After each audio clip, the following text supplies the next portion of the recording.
You knew you would come into your body, a part of your consciousness, not all of it, not even most of it, some of the consciousness that is you focused into this personality that you know as you.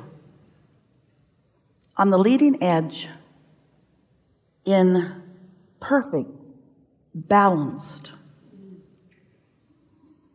diversity, knowing that as you focused here through your personal, importantly personal format, that you would come to your own importantly personal desires, not desires that were pointed out by others. This is the list of what human is, and these are the requirements. Oh, there are plenty who try to shove those down your throat, but you came knowing that that basis would be good in order to help you come to your personal conclusions, your personal preferences, your personal desires. And you knew, especially early on, that as those desires formulated within you, and they do all day long, all day long, all day long, all day long, every day, that as those personal desires formulate within you, that the energy that creates worlds would back you up in the full fruition of them, the full creation of them, the full manifestation of them, the full see it, hear it, smell it, taste it, touch it, leading edginess of your ideas. And you knew then, and we want to remind you now, you knew you would never get it done because you are eternal, and you knew that you cannot get it wrong because you are standing always on your path with guidance flowing to you to assist you in discovering the path of least resistance, although sometimes you choose the path of more resistance, the path of least resistance toward allowing all of you to experience the unfolding of the ideas that you have decided. Now, we emphasized for Esther, and she found perfect terminology for you, that all of you is intending to stand in your now time-space reality in full awareness of where you stand in relationship to all of the things that you want. Not because it's important for you to immediately move right to the full combination of everything that you want. No, no, no, no, no. That would be so overwhelming. That would be like eating all of the food for the rest of your life today. If you're ever going to do it, this would be the place, but don't try it. Don't try it. You want to explore and decide and come into alignment with. Hello. This is infinite intelligence.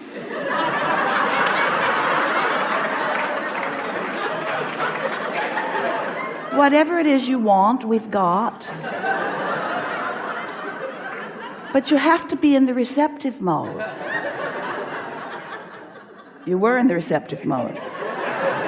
You're also in big trouble.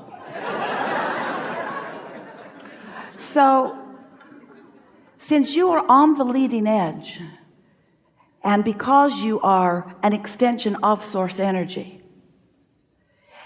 this life causes you to identify in tremendous refined detail aspects that you prefer. And every time you carve one of those out, and you do all day every day, every time you carve one of those out, what happens is you launch a rocket of desire. Another piece of who you have become is added to the mix of who you are, and the vibrational evolution of you happens in that moment.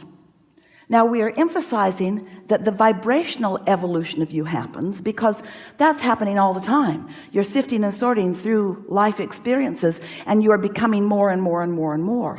What this seminar wants to address is how much of that more that you have become and are becoming are you allowing yourself to be? Because you've become more than you are allowing yourself to be, which is evidenced by every particle of negative emotion that you feel.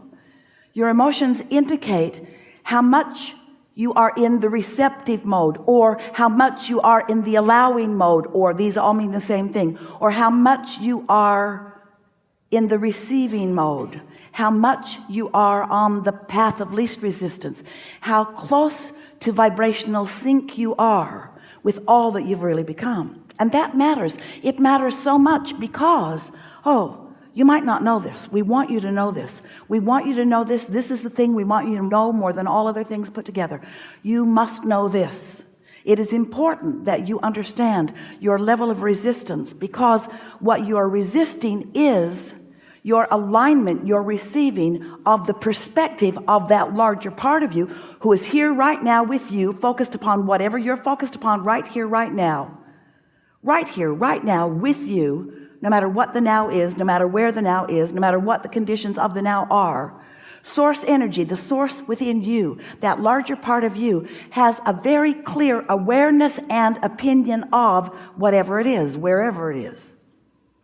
And how you feel is your clear indication of how in sync you are with that perspective. For example, if you are really, really angry at someone, and you feel that anger, that discouragement, that discomfort that can only be described by negative emotion, that means that you're off kilter from the perspective of your inner being about it.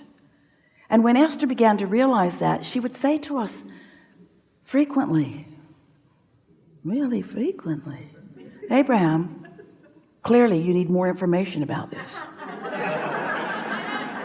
Your opinion is distorted under these conditions. And we gradually, over a period of about 30 years, explained to her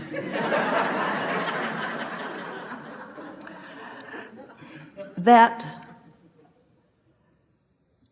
we are unconditional in our love of that one, which in the beginning especially Esther found ridiculous.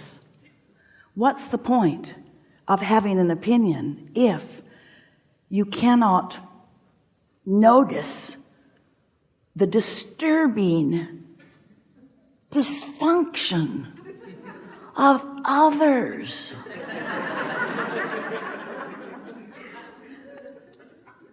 And we explained to Esther that that's not the relationship that she's really wanting to make her top priority. It's the relationship between her now perspective and the perspective of her inner being, because the perspective of her inner being is long-term, it's eternal, it is widescreen, it is deep and broad, it has been happening for a long time, and it is accurate, and it considers everything. And most important of all, you'll hear a lot of this phrase, it is the path of least resistance, because you cannot get crossways of who you really are without blocking, pretty strong word and we mean it, your reception to all that you've become. So when you're angry, or when you're depressed, or when you're discouraged, or when you're fearful, or any of those negative emotions in varying degrees, you are disallowing. It's like saying to the universe, I've decided to discount, to discard, to set aside all life experience. And we can't even begin to explain to you the life experience that you have gathered and the evolution that you have become. I've decided in this moment of very clear anger about this to disregard all that I've become and start over new in this moment. And that's why you feel insecure. That's why you feel vulnerable. That's why you feel fearful, because you are disallowing the resources of source. You are disallowing the energy that creates worlds. You are disallowing your reception to that, which means you don't have good timing, you don't have clarity, you don't have good feeling words, you don't have good sounding words, you don't have good results from whatever it is you set into motion right here and now. In other words, You are disregarding all that you've become in order to justify your rightness in your opinion that clearly your inner being does not share. And the reason that you do it is because you've spent your whole life comparing your opinion to the opinions of others. How's that working out? Have you come to one political agreement? Have you come to one philosophical agreement? Have you come to a religious agreement? Have you come to a sexuality agreement? Have you come to the way you dress agreement? Have you come to any agreements? Have you gotten everybody to agree with you? Has anybody gotten everybody to agree? Why don't you give that up? That futile attempt, that flawed premise, that misguided effort to justify your goodness, your rightness, when all along you have source energy right there, not asking for justification, just knowing your value and knowing your power and knowing your goodness and knowing your rightness and knowing your worthiness, and holding you in full view of that, rooting for your most delicious unfolding in this moment in time, which you are squandering with your determination to be right rather than in alignment.